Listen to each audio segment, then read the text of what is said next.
Hello everyone, welcome to another Friday Closeout. I think last week I had my weeks mixed up and I said I wasn't going to be here for a video this week. Yeah, I was wrong. That's actually next week. But it ended up working out really well because as I was driving in this morning, it really hit me. We've been doing this COVID thing, this pandemic thing, for a good, solid year now. And I was thinking about Easter coming up here in just a few weeks and how last year on Easter weekend, many of our churches were shut down. They weren't open because we were in those early stages of the pandemic. We didn't really know a lot. We just knew this thing was spreading and hospitals were filling up, and so everything just kind of shut down. And I realized that now as we are in this season of Lent, in the lead up to Holy Week and Easter, it almost feels like we have been going through an entire year of Lent. Because last year, it's like the Lenten season never stopped. You have Ash Wednesday in February, and you enter into this time of sacrifice and preparation for Holy Week and Easter and the anticipation of it, and it's like we're still waiting for it. It has been 2 years for many of us since we were able to celebrate Easter and celebrate the risen Christ in our churches, and now, finally, a few weeks out, it looks like we're going to be able to do it again. And it just struck me as how powerful that was in the season of Lent that we're in right now, that for many of us, the last year has been marked by some sense of giving up, some sense of loss, some sense of sacrifice or suffering. Maybe it hasn't affected you directly, but one thing about this pandemic is it has for sure affected people that you know. I have been fortunate in that, as far as I know, I never actually got sick with COVID. But I have many coworkers who did, many coworkers who had family members who did. I had coworkers who, even if they did not experience it themselves, maybe had plans disrupted. They had travel plans disrupted. They had family plans disrupted. They had, all sorts of things that were supposed to happen over the last year that could not happen, did not happen because of COVID restrictions or just out of an abundance of caution.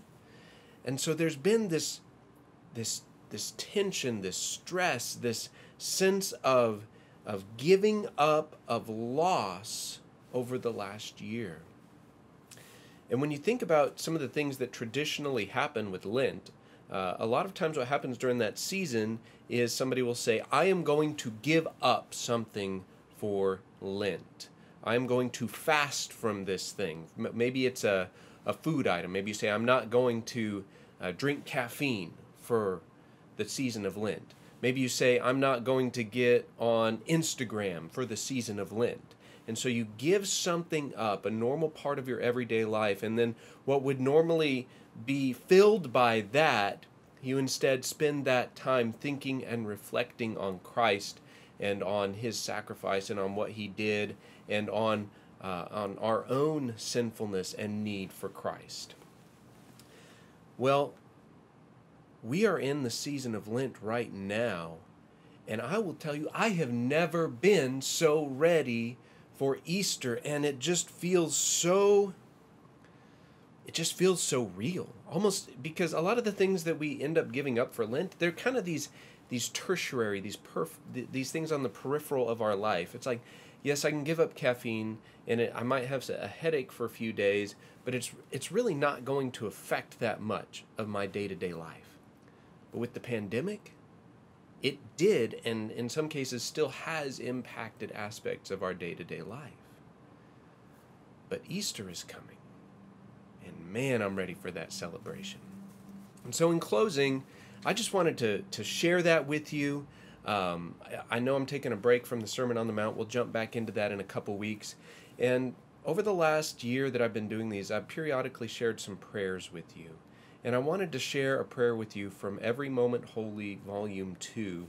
And this prayer is called A Liturgy for a Time of Widespread Suffering. And I'm going to start towards the end of it here, and that'll close us out for this week. You were not ashamed to share in our sufferings, Jesus. Let us now be willing to share in yours, serving as your visible witness in this broken world. Hear now these words, you children of God, and be greatly encouraged. The Lord's throne in heaven is yet occupied. His rule is eternal, and his good purposes on earth will be forever accomplished. So we need never be swayed by the brief and passing panics of this age. You are the King of the ages, O Christ, and history is held in your Father's hands. We, your people, know the good and glorious end of this story. Our heavenly hope is secure. In this time of widespread suffering, then, let us rest afresh in the surpassing peace of that vision, that your whole church on earth might be liberated to love more generously and sacrificially. Now labor in and through us, O Lord, extending and multiplying the many expressions of your mercy. Amen. Thank you for watching. I hope you have a great rest of your week. I'll see you again soon. Go in peace.